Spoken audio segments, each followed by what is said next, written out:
Warning: the following program contains world premiere certified ball players, incredible interviews, latest, hottest content material, may not be suitable for people with the following medical condition: original phobia, acute player hater disorder, no jumper, no handles, allergic to playing defense. If you suffer from any of these conditions, contact your coaching staff.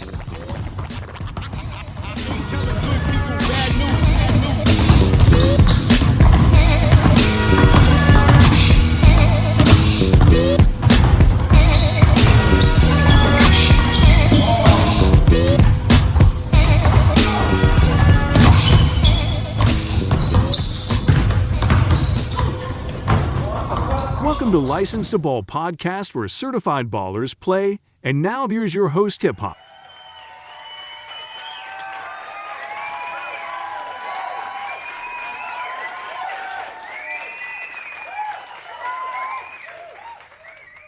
Welcome to the show, Hip Hop, Jerome. We got another good one for you. Tip-off classic over there at Shiloh High School. Man, that was a real good one, man. If you left your seat, you're missing out on that, man, on that stuff. Oh, you talking about the holiday Hoopsgiving? Yeah, you'd be missing out if you left your seat on that one. I mean, it was a lot of good talent in the building. A lot of good individual talent, a lot of team talent. I've seen a lot of good basketball. Yep. Only thing that frustrated me about the whole weekend to get an F is the referees. Man, they had no business for 2 games to go in double overtime. And I used to be a referee. They always told you off the record that there's nothing wrong going overtime, but don't create an overtime game when you don't deserve one. Don't be making up calls to be overtime that cause you to do that because you don't get paid for overtime. That's what he used to tell me all the time. Hey, man, I say this, man. Like, we just got back from South Carolina, and I told myself I'd never complain about a Georgia referee ever again. What'd you see up there? Hey, man, look, you don't even want to know, man. Like, it's that bad, huh? It's that bad. Just tell you, Georgia referees are some of the best referees in the country, man. I know, like, we nitpick it and we go through it because it can be better, but they are definitely one of the best group of referees in the country. Well, I'm a gym rat, and when I look in the stands, I see who I know. So what I mean by that is Steve Smith was in the house. He didn't really want nobody to know he was there. And it was an actor. He played on a lot of stuff. His son was playing there as well. Big time actor, played in a lot of Tyler Perry movies and stuff. He was there. I can't remember his name for nothing. Boris. It was Boris Kojo. Yep. So I look for stuff like that. I look for people I know, and I look for referees. What a lot of people don't know, we have sometimes had NBA referees sitting in the stands because some of these referees, they're attempting to or try to mentor these guys. That's one reason why the refereeing is so good, or they're college guys. A lot of us watch the games, college games and stuff. They don't look at the referee. They don't pay no attention to who refereeing the game or an NBA game. I used to referee, so I try to see if I recognize the guy who's calling the game, especially college. Right. No, I actually had me and Steve Smith, we talked for about 45 minutes, man, and he was telling me about his son and how he thought it was too many games in AAU, and that the circuit was too many games, and that he got a couple basketball offers, but they don't have a good graphic design program. And so like HBCU, I think it was Howard, they don't have a good graphic design program, but the other school has a good graphic design program, but that basketball is not, you know what I'm saying? So they ain't really offer them, you know what I mean? So he said, man, he said he's gonna have some tough choices to make, but we talked about 45 minutes, man, good conversation. Yep. He's a good dude too, because I looked at, he didn't really want nobody to know who he was, but he was approachable as long as he wasn't acting like no groupie. And I respect it. Yeah, man, that groupie stuff is too much. Dog. Yeah, you know how some of these guys are, they want to take a selfie, let everybody in the gym know he there. They don't be discreet about it at all, man. That'd be too much, man. And let's go ahead and with this Hoopsgiving. Been going on for about 10 years now. 10 years plus. It's close. It's close to 10 years. Yeah, right around 10 years. Say it's right around that. Yeah, right around that. If I remember correct, if my memory serves me correctly, the first one ever was at Georgia State. No, it wasn't at Georgia State. I'm getting confused with another tournament. What'd you say now? It's holding the first. Oh, okay. I'm getting confused with another tournament then. That I think it's not even in existence no more. But one of the teams we got on the list we want to talk about today, and they only had one game. They got two kids going to USC, Isaiah Collier and Page. You say his first name was Arrington Page? Yeah, Arrington Page. Yeah, Arrington Page. They call him AP. Yeah, AP. Seemed to be the main event game. They say the best for last because there's almost no seating there. It's almost standing room, really. There's a lot of people in that gym for that game. Yeah, it had some history. That game had some history. So last year, Grovetown beat Wheeler, and Grovetown actually went on to win the state. So they beat Wheeler in like a last-second shot or like a buzzer beater or something like that. They beat Wheeler. And so there was some history in that game. So everybody kind of wanted to see the rematch. So that's why that game had a lot of meaning. And one of the things while we're talking about, I want to cue up Coach Larry. He talked about that game, and I didn't realize this. He said he also said when I was talking to him that Malik Ferguson had like pretty much like 16 points. 16 points in the first quarter. And I did 17. I'm like, whoa. He said he had to put a stop. And honestly, that's one of my highlights from that whole event is Malik Ferguson. And we'll talk about him too. But the guy just was dynamic. And if I'm a Power 5 college, I missed out on a huge one. And I think he won to Georgia State, and Georgia State has got a steal with Malik Ferguson from Grovetown. Yep, they got a good recruiting class. They got DK too. DK, he a mid-major plus in my personal opinion. I think that's going to be a steal too. And they could do well in that conference. Both of those guys. Yeah, and I talked to Malik's dad, and his dad said he's going to stay with. He said he got a couple Power 5 that came in late, but he's going to stay with Georgia State because he's just a loyal guy, and they was on him first. And, that's how he felt. But the night before, the kid had 35.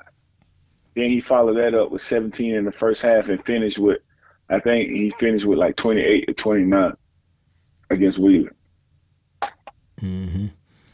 I'm going to go punch up Coach Thompson. Well, Coach Thompson, big win over Grovetown. Let's talk about how y'all's going back and forth, and then it's like a light switch on it. Y'all got command in the game and built about a 10-point lead. What was that? What do you think that was?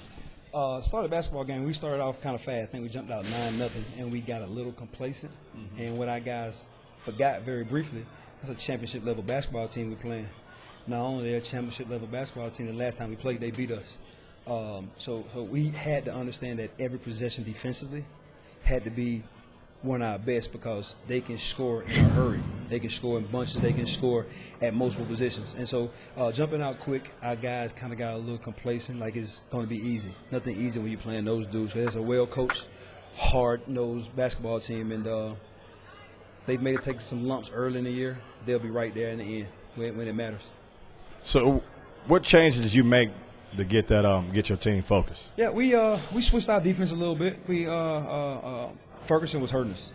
He was hurting us. He had 15 or 17 in the first quarter. So we kind of tried to show him more bodies. We went a little bit of zone, a little matchup, just to keep them off balance. Us playing with a 35-second shot clock now, we can do things like that to help us slow teams down. And I think in that second quarter, going into halftime, we made a run with the last 3 minutes because we switched defense 4 or 5 times on that possessions, just to show them a different look to get them off base. They got a little comfortable with us, the man-to-man. We wasn't rotating. We was over-rotating on some of those opportunities. So we just had to be aggressive with our defense and buy into what we was doing. By playing that zone, did you take account or did you factor in that's going to be they're going to have to beat you with their shooting and see if they can better do that? It wasn't them beating us with the shooting. It was more so giving them a different look. Teams been playing them a lot of man. They played some really, really tough teams early on in the year. People been playing them mostly man, so I wanted to see if they was able to manufacture their offense against a different look. Was it planned to go play as much zone as we did? Absolutely not. I'm a man-to-man coach, but I wanted to kind of throw them off base a little bit, get them to do something a little bit different, and then come back with a man once we get them a little bit under control. The zone worked a lot. We played it a little bit more than we probably normally would, and we stuck with it because it was successful. Kudos to the guys for buying in. We've only worked on it about 2 or 3 days, and we look like it's something that we can use, going down the line.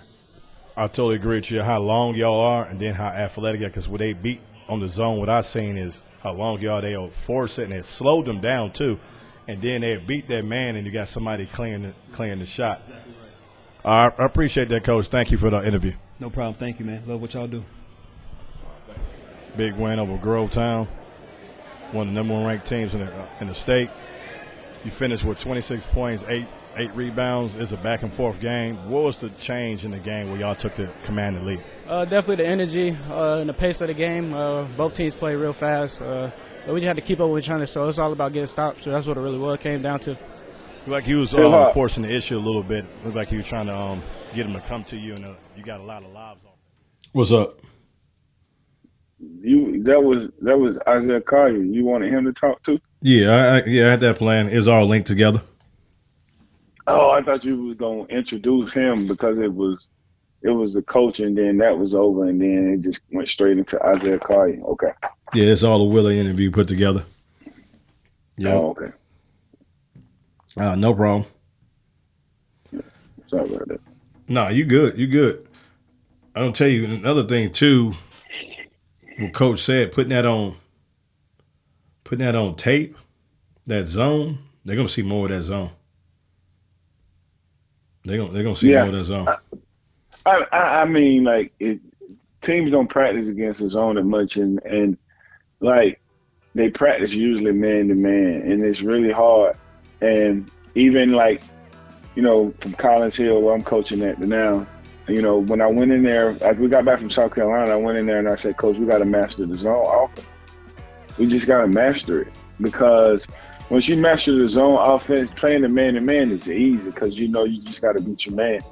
But or you can call up the man beaters or set picks and have those man beaters. But when it's a zone and you don't know what to do or you don't have the right spacing, you're going to run into trouble, man, especially if you're not used to it. So, you got to master that zone, man, that zone offense.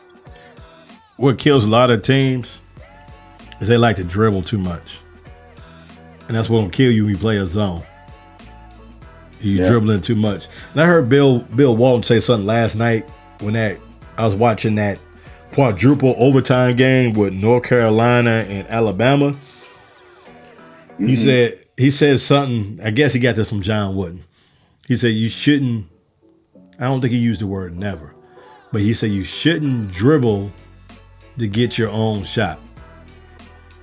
You should dribble to get your man open. I'm like, you know what? That make total sense. I already knew that, but he spelled it out to me. Mm-hmm. You driving, especially in the zone, or you're attacking a gap. You driving and kicking, and they suck down and close down on you, and you kick it out. You see a lot of guys who do that drive, and they suck down, and they end up picking up a charge, or some of them so gifted they'll slide between the guy and get a block and get an and one or get a shot off, which is not necessary ideal basketball. No. But I think Grovetown should have counted by going to a zone themselves and make it to the point where you slowing Isaiah down, because Isaiah's just a madman on the break, and he's a madman in open floor, and so I would have counted. It just would have been a 25 game at the half. You know what I'm saying? Mm-hmm. Like, a win is a win. It would have just been slow. If you're gonna play me zone, I'm gonna play him zone, and I'm gonna try to take the ball. I even go like a 1-2-2 to make him pass the ball back and forth, just to get the ball out of Isaiah's hand. You know what I mean? Because he's just so dynamic with the ball. You know, you just got to think of ways to get it out of his hand. I like zone. When I coach to win. If a zone gonna beat you, we run in the zone. If I got to run some man and some zone, yeah. Sometimes I run up a matchup zone. Whatever it takes. That's what Willie used to do back in the day. They used to line up in that 2-3 and match up with in a zone. They man to man in that zone. It was tough to be. He won a lot of state championships doing that. So, and another thing. I mean, go ahead. Go ahead. No, go ahead. Another thing too, we got to factor in too, is who could catch up the fastest with the shot clock. Really mastering that shot clock for the first year. And that's really coaches. Really, it's not the players. It's really the coaches. They have to adjust. Yeah, what I learned, you know, so we did the tip-off classic. We did the shot clock. And what I learned just, you know, through the whole shot clock is that normally it don't take the players to 35 seconds to get shots off. Mm-hmm. It's the coaching that comes in effect, because now you can't just sit and hold the ball. You know you gotta do something with it. So I think you're right. It mostly affects the coaching than it does the players, because they're so used to shooting before 35 seconds anyway. Mm-hmm. Yep. That's what I've been noticing so far. The play has been fine. It's the plays they call in the strategy. Because I've been noticing players keeping up the shot clock more than some coaches are. You can tell they used to playing with it. All right. All right. Yeah, man. The next one we got on that Gonzaga. Man, I like that team. That Gonzaga team. I like them. Man, the Gonzaga team, the thing about it is, you sit around and you watch that team. First of all, they went 2-0. They played some top talent out here. They went 2-0. But the most impressive thing about them going 2-0 and playing like that, they had a team full of sophomores. Yeah, yes. They young. They young and they good. They team full of sophomores. And then if you've seen them play, you'd be like, ain't no way these boys are sophomores. But they was a team full of sophomores. You got Nykolas Lewis, man. He was a madman, number 5. He was like, man, he's next level. He played summer ball with Team Takeover. Sure do. Then you got Derek Dixon, who plays with Team Durant, and you know he got a couple Power 5 offers. I think he got Pitt and a couple more schools. Nykolas Lewis has Maryland and a couple more schools. So I like both of them. I mean, I love both of them too. I think Nykolas is a little more dynamic, but Derek Dixon definitely didn't miss a shot, man. Like, you know, miss a whole lot of shots. He missed a couple, but he didn't miss a whole lot of shots. Man, Nykolas was one of the best guards. There's so many good guards there, though, but he one of the best guards there. I'd say he's the best young guard there by far. Period. Yep. I like that kid, and yeah, he played a lot of varsity last year, so he got a lot of experience. And you said Derek Dixon, that kid's smooth. Yeah, he's smooth. He gonna be good. I can see he's gonna be good. I can see him really, really developing real sweet. I can really see that. Because again, you know what's crazy? What's crazy about that is me and Steve. I don't know if you know AJ Bouye dad, Steve Bouye, but he, you know, I watched Derek Dixon play, and he ain't do nothing but it was probably like a minute, and he ain't make no baskets. He just dribbled and passed the ball. I said, he a player. And I mean, that's how quick, that's how smooth he was. You know what I'm saying? That's how his body movement was. And that's how you could tell by just his confidence and how he carried himself that he was a player. And so some people you can just tell, and he was one of them. He played within himself. He let the game come to him. He don't chase the game. Yeah, they've been playing ball. They had been playing ball for a long time. Yeah, you could tell they're very mature for sophomores. They're very mature. Yeah. And he averaged like 16 points a game. This whole thing. Yeah. So he's doing it, man. He's doing it. He got a little bit of bounce to him, too. He didn't get to show at this tournament, but he got a little bit of bounce. A little bit of bounce to him. That's what's up. And that Gonzaga coach been around for like 19 years. Oh, man, he's a good coach, man. Mm-hmm. Some of that action that he was running, man, was just amazing. You could tell that they well coached. And it would have been good. I would have liked to see them play Washington, that other team. That would have been probably the best game. Not one of the best games because Wheeler definitely brought fan favorite. But like Washington would have played, I think it's pronounced Washington or something like that. Yeah, Washington. That's what I heard everybody saying. Yeah. Yeah, if they would have played Gonzaga, I think that would have been a hell of a game, man. Yeah, because like both of them to me, Washington, I think they deceivingly how well coached they are. Those jokers. Yeah. They sneaky smooth. I see them at the Adidas thing. A lot of those kids played together at Adidas too. They sneaky good. I like them. I like the coach. I think the one kid, Isaiah Hartwell, who's being represented by Clutch Sports for the NIL, he's from Idaho, but he played on Utah Prospects, and that's an Adidas program, and he's a sophomore as well, and he was electric. You know what I mean? I don't know if you remember, but number one, and he was just shooting the ball very well, played above the rim.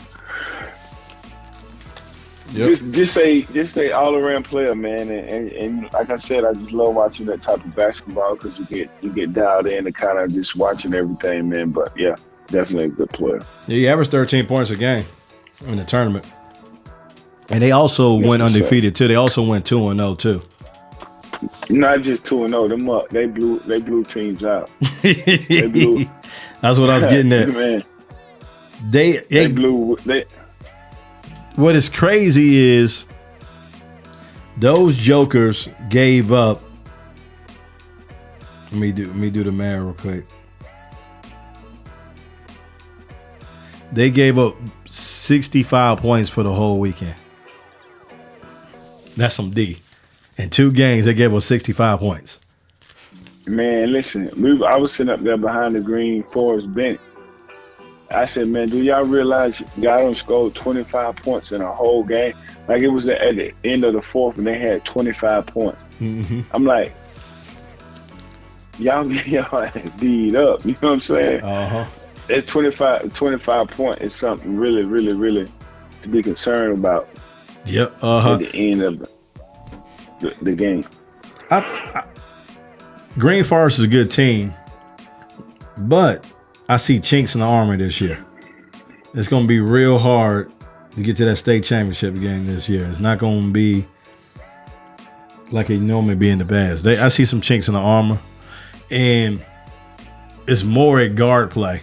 It's a guard play, and they don't have a slasher, and a guard play is not strong enough because me look on the sheet. The kid.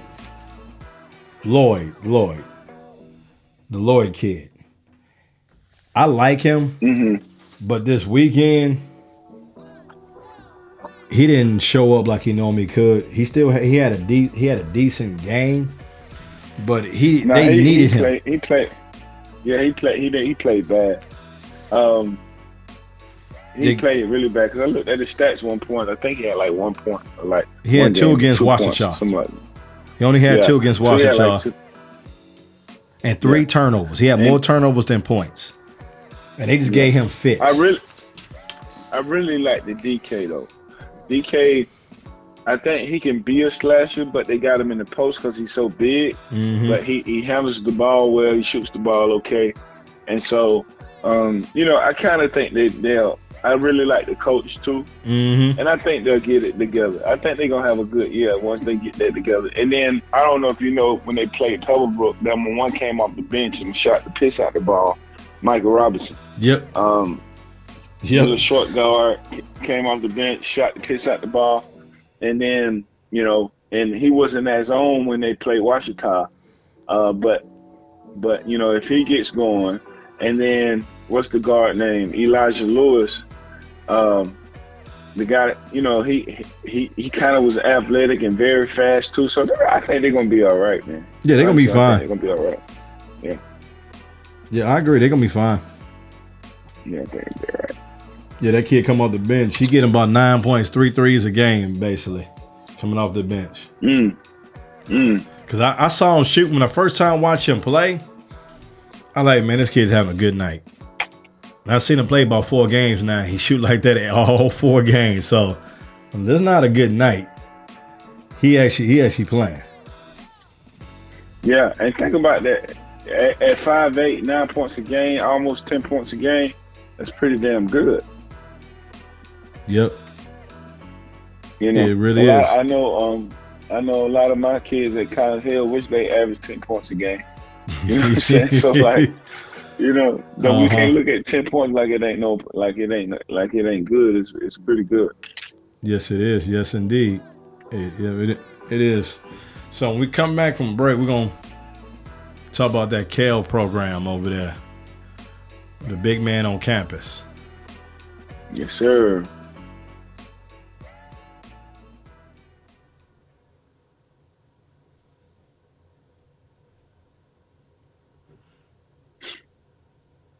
Combine Academy won their game against Skill Factory 65-46. Trenton Flowers scored 23 points, 9 rebounds. Skill Factory big man Lathan Somerville 16 points, 8 rebounds. Southern California Academy won their game against Carmel Christian 53-43. A.J. Johnson finished 16 points and Yedin Mustaf game high 20 points. Wasatch Academy beat McEachern 60-36. Wasatch had 3 players in double figures. This is the Hard Hoops News Report. Levitt jump on top of Buckhorn from the start 70-56.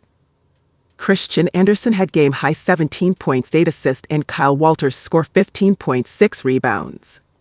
Caleb Holt finished with 14 points, 7 rebounds.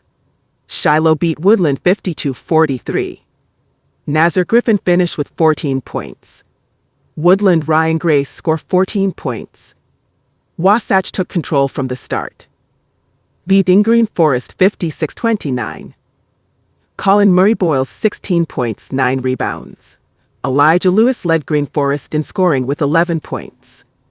License to Ball is participating in an exciting new weekly giveaway, our social media raffle. All you have to do, like, share, follow us on social media, any platform with hashtag LB Show, and you'll be entered to win a free Chick-fil-A sandwich. It's easy. Just like, share, or follow us on social media, any platform with hashtag LB Show, and you'll be entered to win a free Chick-fil-A sandwich.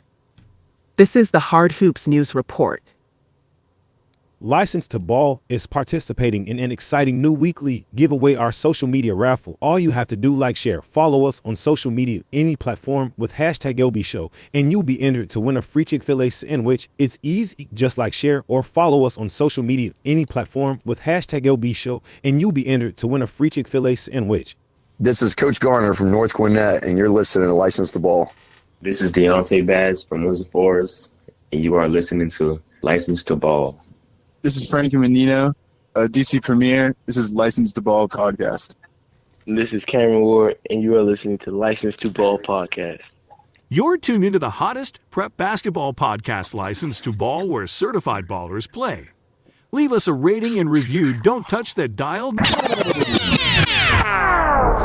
Who am I kidding? This is the internet. Keep rocking with License to Ball. And now back with your host, Hip Hop. Welcome back, y'all. We see how many people put their hat in there for that Chick-fil-A sandwich, man. He's in playing the lottery, man.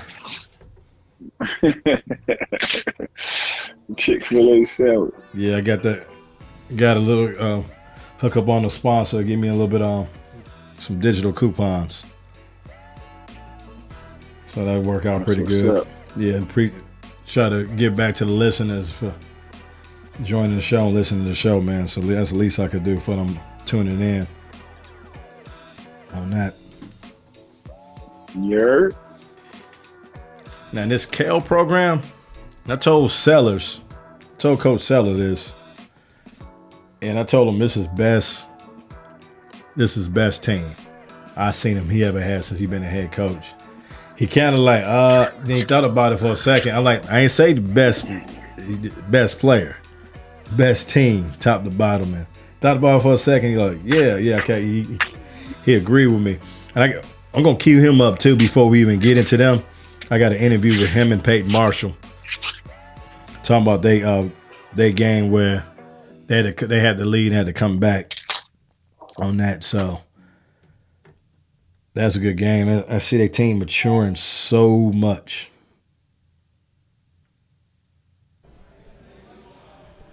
I'm with Coach Sellers. Big win over Pebblebrook. Came back, second half win.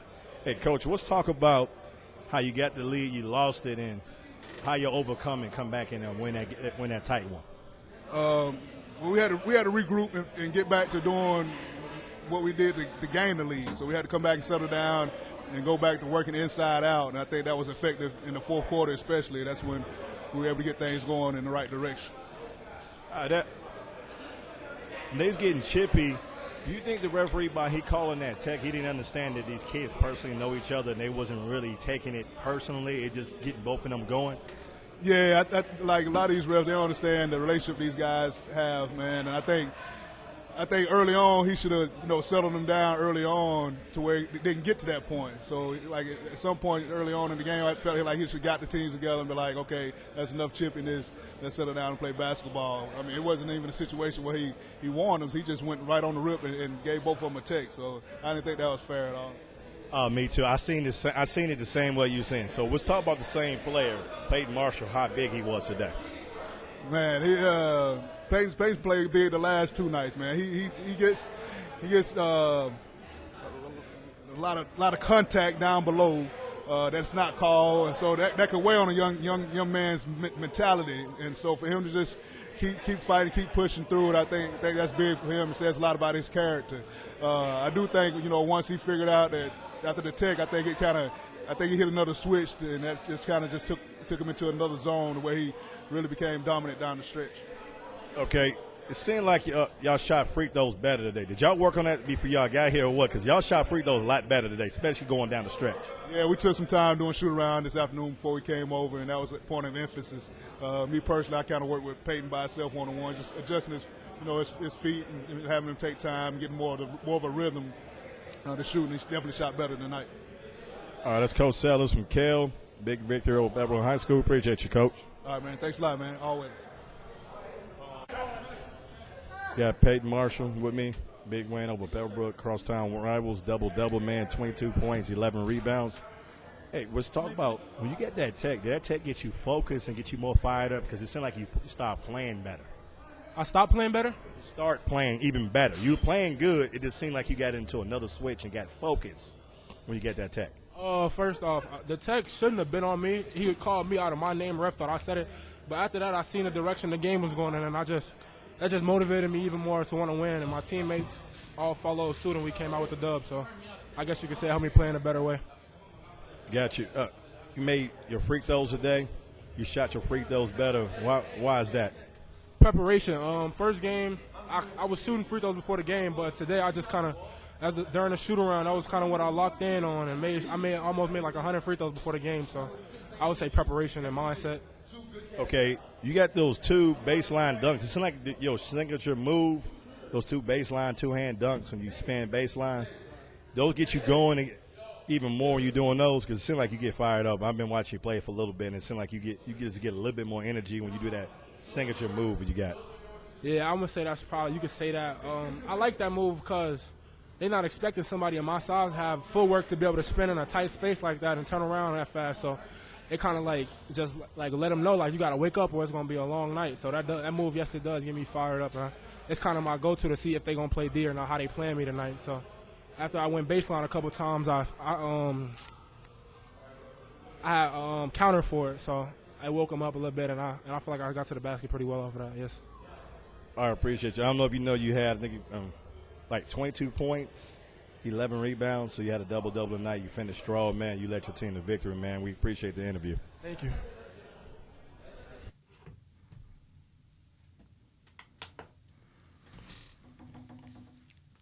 I'm surprised they talk about that tech much as they did, man.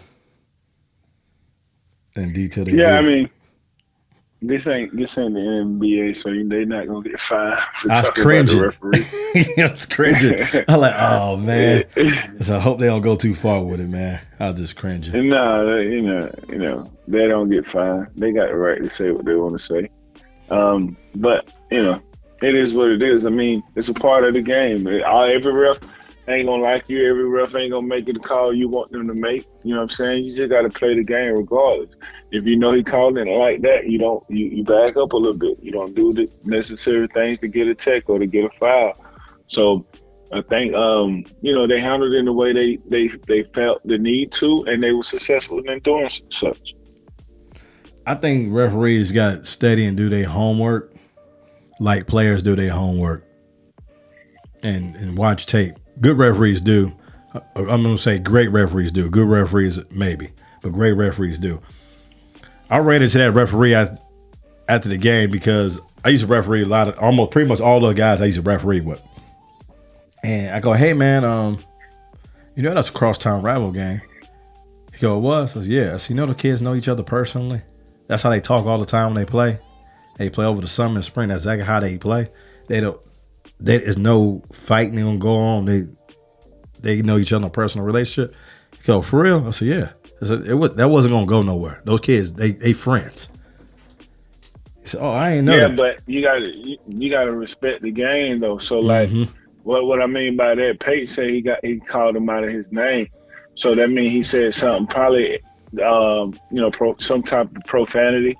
And referee, you got to respect the game. No matter how much you know each other, referee has to call that, especially if he heard of the language that was spoken. Yeah, I don't disagree with that at all.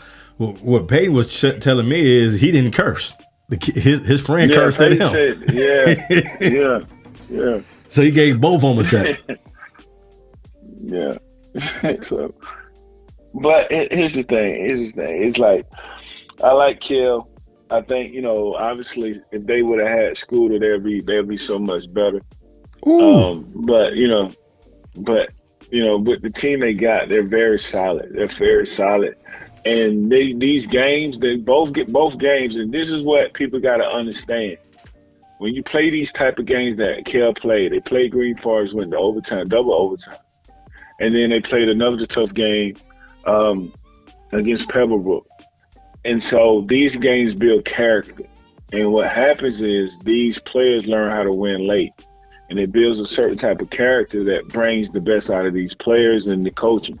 And so you can kind of trust them in a later season situation when they're in the close game because they've done it before. So, no coach want to go into double overtime, but if you have to bring any good out of that situation, you can say that this build character. And this team is going to be something to reckon with in the future. Yeah, most definitely. And I'd like to see how Peyton's game is maturing, and then you see how CJ Brown's, the floor general, how his body has matured. He looked like he'd been in the weight room and he put on a little bit of size and looked like he grew about an inch or two. His body more mature. Yeah, and speaking of body mature, that dang Isaiah Collier, man, I don't know what he been doing, but he done put some muscle on too. Boy, he done put some muscle on too, man, and it's scary. You could tell he's a little more explosive, a little more strong, more confident with it too. It made him more confident. Yeah, and I think with CJ, man, he's one of those guards that I think a Power 5 just gonna have to take a chance on, because I think his upside is so high. Yep, and it's worth the risk. It's really worth the risk. Yeah, he's a mid-major plus. I have him as of right now. Right, but I think a Power 5 because he's so dang explosive.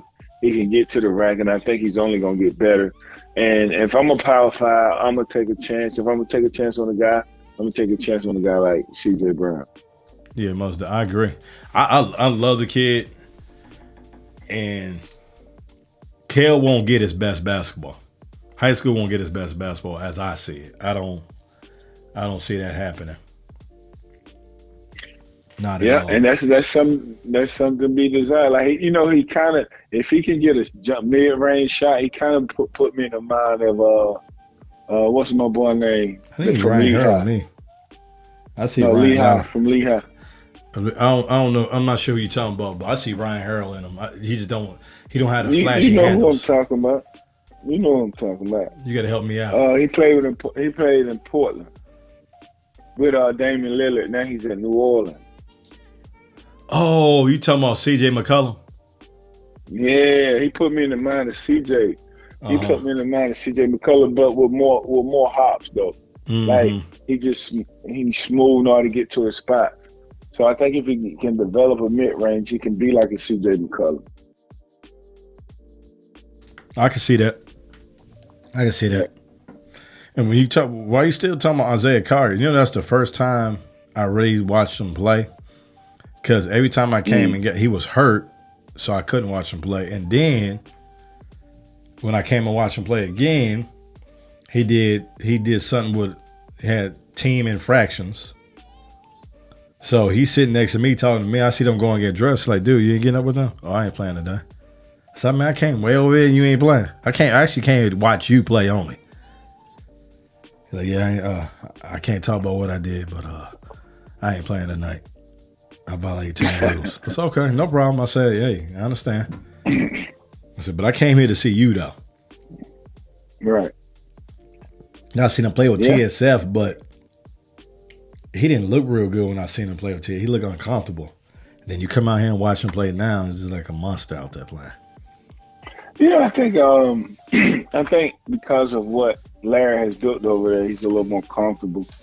And then you got to think, the older you get, the more understanding you got about competition and like certain types of things. And I think him and Kanan always had something going. They're brothers, but I think it's still like an inside competition thing going, like a friendly competition, not like something that's serious, but kind of like a friendly competition. And sometimes it affects you in a different way. And but I think in school with Larry, he makes it so comfortable for Zay, and he flourishes. And that's, I mean, he flourishes. Don't get me wrong, for the TSF, he kills in TSF too. And those boys been together for a while, so he do well there too. But probably the time you've seen him is what I'm talking about. There's probably something going on because that's when they played Stephon Castle in Atlanta Express. So I don't know what was going on, but he looked it so much better this past weekend. It's well worth the wait, man. Well worth the wait watching him play. Now, I got a team on my list. I thought for sure you're going to bring up this team, Prolific Prep. No. With the two guards. Did they get beat the first time? No, they get beat the first game? They went 2-0. Oh, you talking about Aiden Holloway and Trey Green? Yep, they got that big time freshman. I didn't get to see them play but one time. And the game that I got to see them play, Aiden Holloway shot 9 straight shots, and it turned me on. You said Aiden Holloway. I'm just keeping him. I understand. Yeah, he just shot 9. He went in there, and the type of shots he shoot is he made them though, didn't he? No, not all of them. He got fouled on a couple of them, but he goes in there because him and Robert Dillingham was teammates up at CP3. So it's a certain try to spin he try to put on the ball to get these oohs and ahs as he go and shoot layup. And it's like 7 times in a row. Like, I want to see you play basketball. You know what I mean? I know you can score it. I know you can do all that, but like, let your teammates get involved. It's a lot to be desired. So that's why I didn't really go like heavy on them. I got you on my list because I really like to see good basketball. But like, he's a great player going to Auburn, and I want to see what he does at Auburn. You think he sees Sharif Cooper in him? One of the reasons why they recruited him. He's nowhere near Sharif Cooper, by the way. No, I'm just saying. I'm not saying he not. I'm not saying he's that good, but similarities. I see similarities. However, Aiden Holloway can shoot better than Sharif Cooper. Aiden Holloway is a marksman. He can shoot the ball at a high rate. I don't think he as heady and savvy as Sharif Cooper, but I think he can shoot the ball better than Sharif Cooper. And so I want to see how that translates into college basketball. Okay. That's fair. For him. Mm-hmm. Yeah. What about the freshman? Trey Green? Mm-hmm.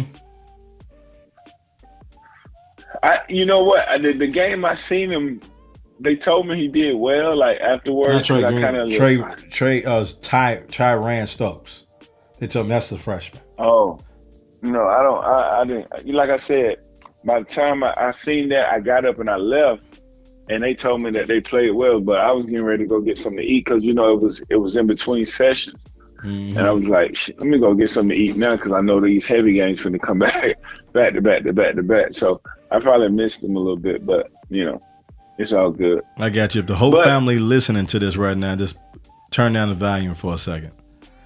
I think right now he's better than him. You think who's better? Tyran. I think that's how you pronounce his first name. Tyran Stokes. Yeah, he better than who? Caleb Hope. At his present time. No. Mm-mm. Did you get the stats from the first game? Yeah, Hope had 30 points. Hope on the team that he the man. Don't get me wrong. That's my boy. I love the kid. Hold on. So a freshman had 30 points. And what did this Stokes average? He playing with two guys who shoot the ball. No. I'm just saying. So he ain't getting looks like that. He not the man of the show. But I'm looking at it while I'm telling you that. Okay. The goal is 10 feet, regardless. Okay. 10 feet. One of the games he had 20. Okay. And then the other game he had. What did he have? He had what? 6. And the other two guys had 20 and 22. You cannot sit here like 6 is horrible in a game where you're trying to compare yourself to a Caleb Hope. I hear what you're saying. Even if he had 10 or 12 in where you get shot heavily, then I can say that. But like it's really hard to say that when you're scoring 6. Yeah, the shot attempts. Okay, the shot attempts on the usual suspect, they combine for about just shy of 30 shot attempts. Talking about for both games? Nah, for that one game where he scored 6. And then Holloway. No. What? No, hold. What was his shot attempt? His shot attempts, he shot 3 times. So he shot the ball 3 times. In that game. Right. They shot close to 30. The game he scored 20 on. Where he at on here? I'll pull up the wrong one. The game he scored 20 on, I'm looking at the wrong one. Oh, I lost my place. Oh, here, I think it was right here. Okay, no, hold on. The one he shot 20 on, he had all 10 attempts. And the difference on that is Holloway only had 12. He had a chance to get off that game. He playing with upperclassmen that shoot the hell out of that damn ball. It don't matter. I played with upperclassmen. I still had 31 points. That ain't got nothing to do with nothing. You know what I mean? You shoot the ball. And I'm right here in front of my articles right now. I pulled them up on AJC Archive. You know what I mean? Like that ain't got nothing to do with nothing. Like you can see who would do that. Like when you demand that type of what's the name, you're gonna get your shots out. If you're a stud as a freshman, like think about DeMarcus Simon as a freshman. He gonna get 10, 12 shots regardless of who on his team. Mm-hmm. You know what I'm saying? So what Caleb, how many times Caleb shoot on his team? And who else shot? Okay, Caleb, what game you talking the 30-point game or the 14-point game? The 14-point game. Because that's the only thing you can really compare it to. He had 15 shot attempts. Okay, so 15 shot attempt versus 10 shot attempts. I mean, yeah, I guess he shouldn't have ball 5 more times. But again, it's hard for me to say right now that this guy is better than Caleb Holt, because because of the resume. You know what I'm saying? Mm-hmm. Like his resume of summer ball and high school ball is a lot. I love the kid. Don't get me wrong. I love the kid. But you said Stokes. Mm-hmm. I like Stokes. I like both of them. We haven't seen him in the summer. True, we haven't seen him in the summer yet. In the summer, Caleb playing with some 5-stars. Mm-hmm. He is. You know, and so he's still doing that. To Caleb's defense, how he plays, I forget sometimes he's playing up. I be forgetting. That kid is playing. Last year he's playing with 2 age groups. Right. And he's holding his own out there. Right. So that's why right now, man, that kid is special. And I wish I would have seen the Stokes kid, because then I can make an accurate assessment. It's hard for me to make an accurate assessment when I haven't seen the kid. You're gonna see you're gonna get to see him. Yeah, I know. But yeah, you know. So, but I want to talk about Jayon Simon, man, from Pebblebrook, man. I think he's holding that team together, man. Oh my goodness, he done got so much better. And Pebblebrook, just as a team, we was in the stands, and we was talking. Pebblebrook plays so damn hard, man. Yeah, team you don't want to play.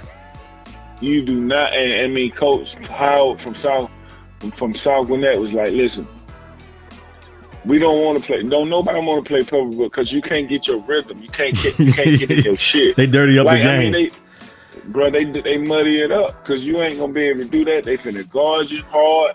You know what I mean? They don't have like a whole lot of players that stick out, but they play together well as a team. Jayon is that dude. You know what I'm saying? Mid range, 3-point. He doing what he want to do, but like they ain't got like this massive person that stick out. They just play so damn hard. Nobody in the state of Georgia, and not even just in the state of Georgia, will want to play Pebblebrook later down the road because of how hard they play. So, you know, Coach Washington, if you listen to this thing, just know, man, like, what you done over there with that team is amazing. I know y'all didn't get the victories y'all want. Y'all set out for, but it wasn't ugly. And y'all right there, and they playing hard, man. Them boys playing hard. We got them playing hard. Man, I remember at halftime, I went out in the hallway, and I had my field mic, and I was looking at it, listening to something. I'm like, I hope they don't think I'm recording they halftime stuff, but I had it on, and but I could hit up to the headphones, and his assistant coach. It wasn't even George. It was even Pat. It wasn't even Pat. It was another guy. And they about to talk. He jumped in there, and I just started cracking up laughing. I like this dude was not even the head coach. He told them, he said, look, I'm going to paraphrase because some stuff I can't even say on this podcast what he said. But he told them, you need to get your act together. Y'all better than this. We don't play like this. And I'm personally taking you out second half if y'all play like this. I don't care who you are. Y'all better than this. I'm going to sum it up and paraphrase what that dude said. I was busting up laughing. After that, George had to say too much. They came out and started playing. They came back and cut that deficit in. I tell you what, they cut that deficit real close. They started playing against Kale. Yeah, they play hard. And then, you know, Christian Anderson, man, I think him being who he is, man, and going to Michigan, the kid he continues to thrive. He's a heady point guard, can play on any level, man. I'm always enamored with how he plays the game of basketball. And, you know, sometimes you want to see him in a different situation on a better team and in a better situation. But I think that day will come when you go to Michigan. But, like, the kid for right now, for what he's doing, he's super amazing, man. I really love the kid. Yeah, I feel you on that. He showed up big time because it seemed like Lovett really wanted that game against Buckhorn, Caleb Hope's team. And when he got off a couple of shots at the end of the game, one guy walked by him, said, don't worry about him. He got those $2. We got the win. We got him today. I heard the guy say that. I was like, so they came to play. They was focused. Yeah, what was how many Chris had that game? How many Chris had that game? Me go ahead. Let me go look it up real quick. See where I put that at. I think it was just the same one you said about Caleb had. Yeah, I moved on from 30. It was. I'll tell you what he had. He had 17. He had 17 that game and 8 assists. That sound about right. He played. He's out there. He's a Big Ten type player to me. He fit in the Big Ten. He get a lot done. And people don't give him enough credit for how his pace is and how he run a team and how heady he is and how much he knows about basketball. I don't think he get the credit for that. They just think he's a shooter when he's just more than a shooter. He know how to play the game of basketball, which makes him dynamic. Yep. And Michigan just don't give anybody an offer. Jawan just ain't gonna give you an offer because you look good in the uniform. You're gonna have some game about yourself for them to look at you. Yeah, exactly. So that goes a long way. But I was very impressed how they play. Yeah, and then you know what? Surprisingly, it was a couple of people on that team I seen play. I was like, oh, okay. They was a good. They scrappy, man. Yeah. I didn't expect I didn't expect like that from some people from that team, but they played pretty well. I thought it was a little scrappy team. Hey, one thing I got from that game they played against Buckhorn, how they played, I was like, is it this game where they know who Caleb is? They playing the whole team playing this hard, or do they play hard like this all the time? Because I ain't seen Lovett play in years. No, I mean, I think Chris has definitely got something to do with how they play. If you take Chris over that team, that you gotta just be honest with yourself. The team,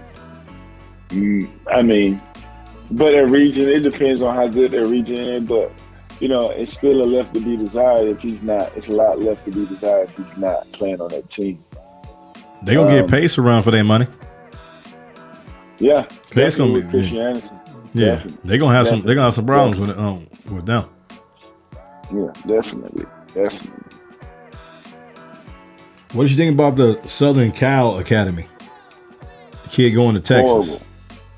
I think they had their best showing. Even the coach said it too. They didn't have their best showing, and they started off slow. That's not an excuse.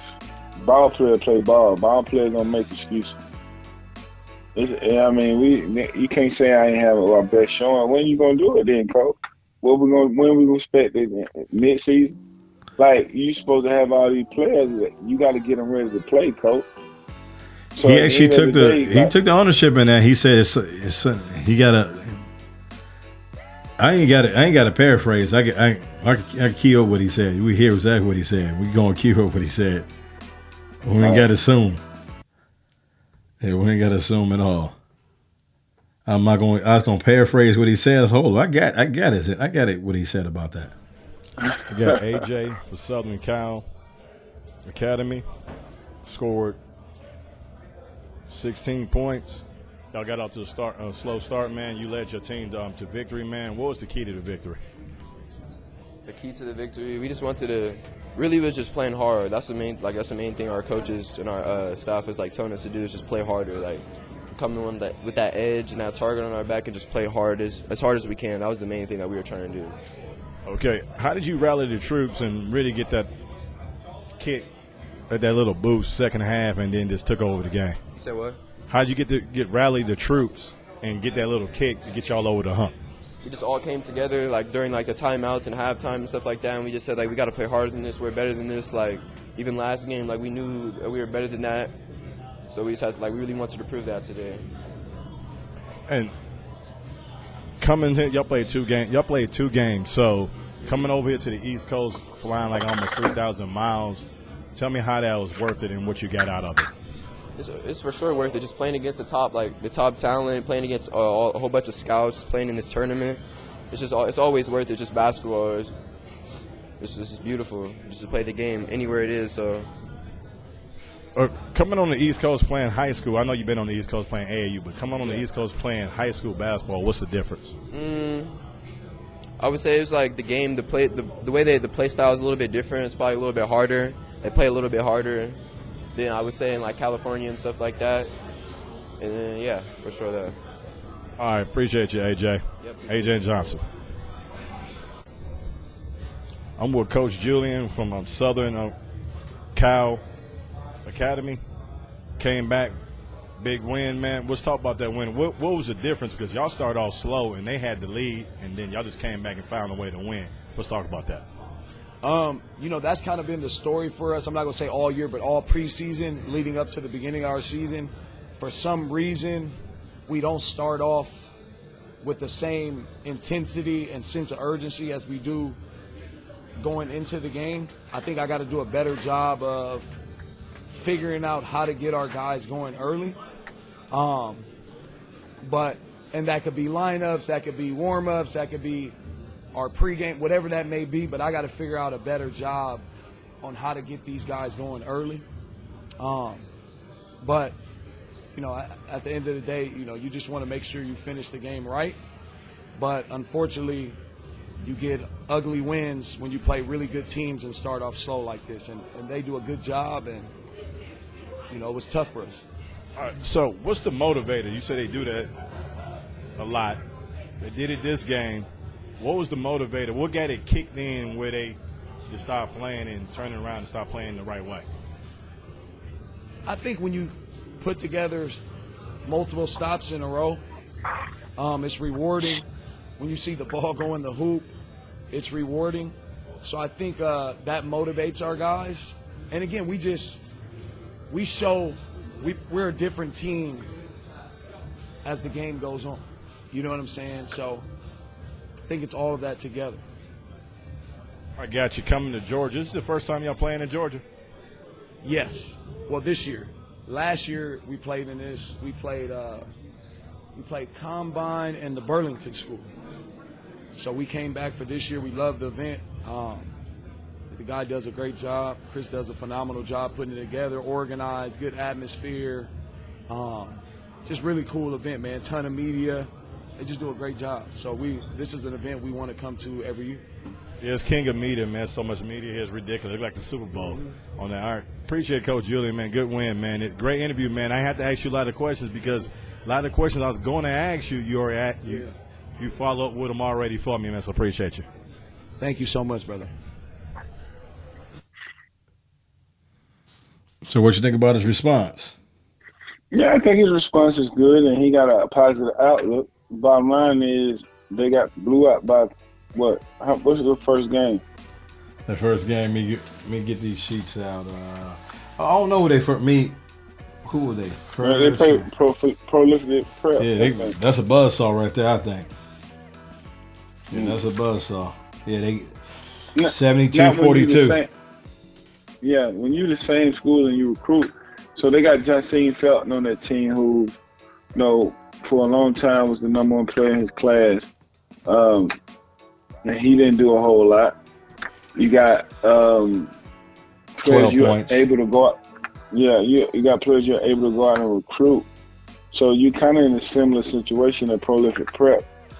But again, it comes down to prepare, like he said, and that which I thought was good, is preparing them, getting ready to play, because a lot of that stuff is mental.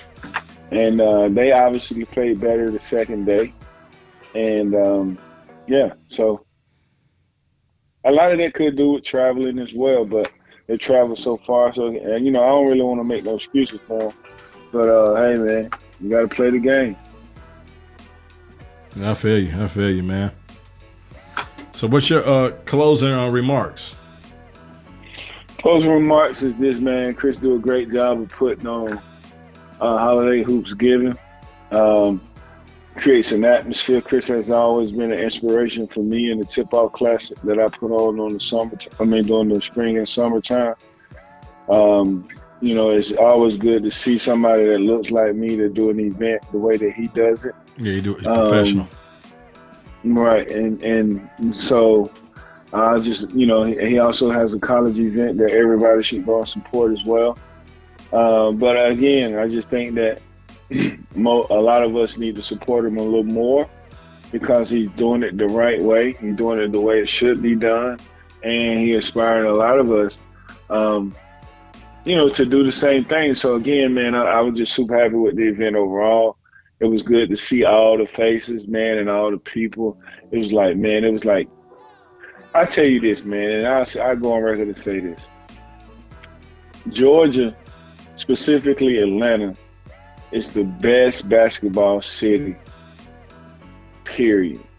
And it has nothing to do with just talent. It's got to do with the camaraderie amongst the people that are people in basketball. So the who's and who of basketball, when we get together, and I say we because I feel like I'm a part of that as well. You are. It's like a family reunion almost. You know what I mean? Yeah, every time there's a big event. It's like that's right. right. It's like a family reunion, and everybody just talking and laughing, having fun. Sometimes missing a game, we catching up so much. Oh my goodness, man! It's just so amazing, and the support, and it's just super dope, man. And so I had a great time, and really enjoyed myself, and catching up with all the people, man. So just super dope event, man. And that's basically what it is. Yeah, the piggyback, and I talked to Chris, and I was like, me and Chris been knowing each other by passing, knew of each other, but really didn't chop it up a whole lot too recently. And I asked him at the event, I said, when you started this event, did you expect it to be this big? He said, no, I didn't expect to be doing it this long. It just constantly keep growing and growing and getting bigger and better. So I guess it was something he wanted to do back to get his teams to get his players together and play and watch them play and get them seen. I didn't go in depth with him because he running a tournament. He got time to really sit down and talk. He got to manage that event. But when he said that to me, I said it's something. I guess it's something to get all his players together on different teams. When he first started his vision, when he first started it, and it just ballooned to that. And I haven't heard. It's this the craziest thing about Atlanta, man. You know this better than I know this. When you host an event, you got one or two knuckleheads don't like nothing about it, but they the ones come back every year, but they complain too why they come back. You know what I'm talking about? And that's what I'm saying. And I'm just gonna be, like I say, it's gonna be completely honest with you. You know what I'm saying? Like I seen the other day, Kevin Gates, and they asked him about Black Lives Matter. He said, I don't support it. He said, why don't you support it? He said, because the only person that hating against me is it look like me. The only person that got something, they're trying to kill me, look like me. The only person that got something negative to say about me, looks like me. Like he said, if I go to my comments, ain't nobody white hating on me. It's somebody that looks like me and has something bad to say about me. You know what I'm saying? And so I feel like that's our community in some instances. The ones that don't have nothing good to say, but continue to support, is like, bro, like, come on, man. You can't tell me that this is not good for the community. Yep. Who else is doing it like this on this level? Right. Like, who else is doing it like this on this level that have a professional ran event? You ain't got to worry about trainers. They got food for you. They got everything you need right there. Like, how are you going to say something negative about that situation? If you do, you are just a hater, man. I know you might, like, it just, I don't know. But I just know when you see somebody doing it on that level, which I commend Chris for, you cannot, what you going to say bad about it? And the reason how I know this, because they do the same stuff to me, man. You know what I'm saying? They do the same stuff to me about my event. Ain't nobody like, you can't tell me another non-live event that's like my event, period. And yet, people will say something negative about it. And that's fine, but every year they'll show up. Mm-hmm. Most definitely. Because you run a good event. Right. So like I said, they want to say. Yeah. Man, if you ain't packing out courts and then the algorithm on social media ain't talking about it, they full of it. Then that's the only way when they show that they full of it. Other than that, those jokers full of it. Right. So I understand that's what make me go hard though. They don't understand the haters. Like I actually listen to them because they make me even work harder. I like them. They my best. They my best motivator. I don't even pay attention to them cats. Like, you know what I mean? Like, because it's like you don't throw your pearl to the swine, man. You know what I'm saying? Like, you just don't do it. So they can say what they want to say about me. I can care less. But at the end of the day, it's their problem, not mine. I love them. If you catch somebody, talking about me, say Jerome, love you. I love them. They can hate, you know what I'm saying? That's a you issue. That's a you issue. But I love you guys. You know what I'm saying? Mm-hmm. Like for real. And I mean that from the bottom of my heart, man. I ain't got the room to be hating nobody, man. Or saying that negative about nobody. I ain't got that room. Mm-hmm. Yep. So I feel you. Yeah, man. All right, man. There's a wrap on this one. Another good one, man. I think this is gonna be a good one. Good event. We talking about get some good content on this one, man. Yeah, send it to me once you finish. I'm you already know. I'm gonna put a little, I'm gonna put a little thing with it so I can tweet it out and put it out. So yeah, that's what's up. Yeah, it'll be tomorrow. I'm about to lay it down now, man. I know, me too. All right, hip hop. All right, appreciate you, man. All right, yep. All right, no problem, man. Appreciate you. All right, peace. Bye.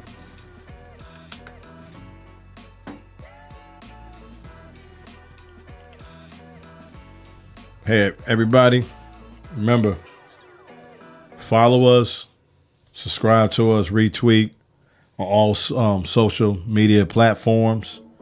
You can find us on all social media platforms. Like and share this thing. And don't forget to retweet or follow us with the hashtag License to Ball Show.